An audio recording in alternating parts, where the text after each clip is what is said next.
ഛിന്നഗ്രഹം ഭൂമിയിൽ ഇടിക്കാനുള്ള സാധ്യതകളെപ്പറ്റി വിലയിരുത്തി ISRO മേധാവി എസ് സോമനാഥ്. 370 മീറ്റർ വ്യാസമുള്ള അപ്പോഫിസ് എന്ന ഏറ്റവും അപകടകാരിയായ ഛിന്നഗ്രഹം 2029 ഏപ്രിൽ 13 ഭൂമിക്കരികിലൂടെ കടന്നുപോകുമെന്ന് ശാസ്ത്രലോകം മുന്നറിയിപ്പ് നൽകിയിരുന്നു. 2036 ഈ ഛിന്നഗ്രഹം ഭൂമിക്കരികിലൂടെ കടന്നുപോകും. ഇത്തരം ഛിന്നഗ്രഹങ്ങളിൽ നിന്ന് ഭൂമിയെ സംരക്ഷിക്കാനുള്ള പ്രതിരോധ മാർഗങ്ങൾ ശക്തിപ്പെടുത്താനുള്ള ശ്രമത്തിലാണ് ലോകത്തെ വിവിധ ബഹിരാകാശ ഏജൻസികൾ. ഇന്ത്യൻ ബഹിരാകാശ ഏജൻസിയായ ISROയും ഇക്കാര്യം സൂക്ഷ്മമായി നിരീക്ഷിച്ചു വരികയാണ്. 70-80 വർഷം വരെയാണ് മനുഷ്യരുടെ സാധാരണ നിലയിലുള്ള ആയുസ്. ഇക്കാലയളവിനിടയിലെ ജീവിതത്തിൽ ഇത്തരമൊരു ദുരന്തത്തിന് നാം സാക്ഷിയാകേണ്ടി വന്നിട്ടില്ല. അതുകൊണ്ട് തന്നെ ഇവയൊന്നും സാധ്യമല്ലെന്ന് നാം ധരിക്കുന്നു. എന്നാൽ ചരിത്രം പരിശോധിച്ചു നോക്കൂ.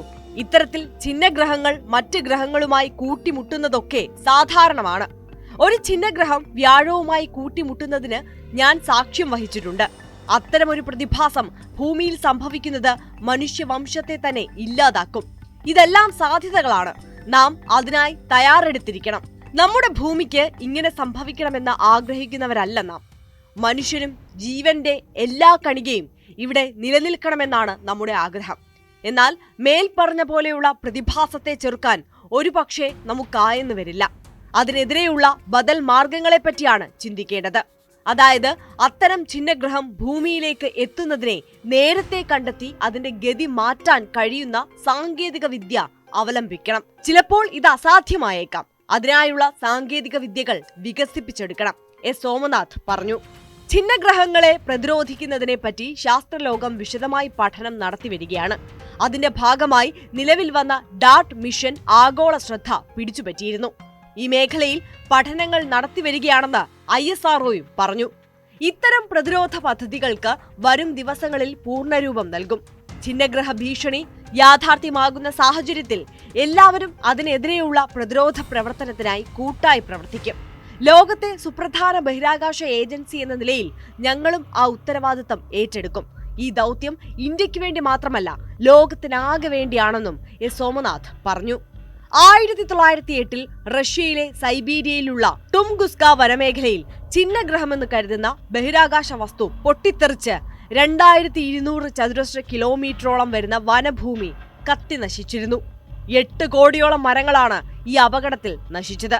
159 വർഷങ്ങൾക്ക് ശേഷം 2182 ഭൂമിയെ ഇടിക്കാൻ സാധ്യതയുള്ള ഛിന്നഗ്രഹത്തെ തടുക്കാനുള്ള പരിശ്രമങ്ങളിലാണ് തങ്ങളെന്ന് അമേരിക്കൻ ബഹിരാകാശ ഏജൻസിയായ നാസയും വെളിപ്പെടുത്തിയിരുന്നു. 2182 സെപ്റ്റംബർ 24 ഇത് ഭൂമിയെ ലക്ഷ്യമിട്ട് എത്തുക. ബെന്നു എന്ന് പേരിട്ടിരിക്കുന്ന ഈ ഛിന്നഗ്രഹം ഭൂമിയിൽ പതിക്കാനുള്ള സാധ്യത 2700-ൽ 1 മാത്രമാണെന്ന് നാസ അറിയിച്ചിട്ടുണ്ട്. എന്നാൽ അപകട സാധ്യത പൂർണ്ണമായും ഇല്ലാതാക്കാനാണ് നാസയുടെ ശ്രമം. ഇതിന്റെ ഭാഗമായി 7 വർഷം മുമ്പ് ബെന്നുവിലേക്ക് നാസ ഉപഗ്രഹം അയച്ചിരുന്നു. ദുരന്തം ഒഴിവാക്കുന്നതിന് സഹായിക്കുന്ന വിവരങ്ങൾ ശേഖരിക്കാമെന്ന പ്രതീക്ഷയിലാണ് നാസ ബെന്നുവിലേക്ക് ബഹിരാകാശ പേടകം വിക്ഷേപിച്ചത്. 1999 ബെന്നുവിനെ കണ്ടെത്തിയതെന്ന് നാസ അറിയിച്ചു. ഓരോ 6 വർഷം കൂടുമ്പോഴും അത് ഭൂമിയോട് അടുത്തുകൊണ്ടിരിക്കുകയാണ്. ന്യൂയോർക്ക് സിറ്റിയിൽ സ്ഥിതി ചെയ്യുന്ന എംപയർ സ്റ്റേറ്റ് ബിൽഡിംഗിന്റെ വലുപ്പമുള്ള ഈ ഛിന്നഗ്രഹത്തിന് 22 അറ്റോമിക് ബോംബുകളുടെ പ്രഹരശേഷിയാണുള്ളത്. 2020 നാസ വിക്ഷേപിച്ച ബഹിരാകാശ പേടകമായ ഒസിരിസ് റെക്സ് ബെന്നുവിന്റെ ഉപരിതലത്തിൽ പോയി പാറയ്ക്ക് സമാനമായ വസ്തു ശേഖരിച്ചു. ഈ സാമ്പിൾ ശേഖരിച്ച സ്ഥലം നൈറ്റിംഗേൽ എന്നാണ് അറിയപ്പെടുന്നത്. ബെന്നുവിന് 4.5 ബില്യൺ വർഷത്തിലേറെ പഴക്കമുണ്ടെന്ന് കരുതുന്നുവെന്ന് ശാസ്ത്രജ്ഞർ പറയുന്നു. നേരത്തെ ഇത് 1999 RQ-36 എന്നാണ് അറിയപ്പെട്ടിരുന്നത്. പിന്നീട് 2013 ഛിന്നഗ്രഹത്തിന്റെ പേര് ബെന്നുവെന്ന് പുനഃനാമകരണം ചെയ്യുകയായിരുന്നു.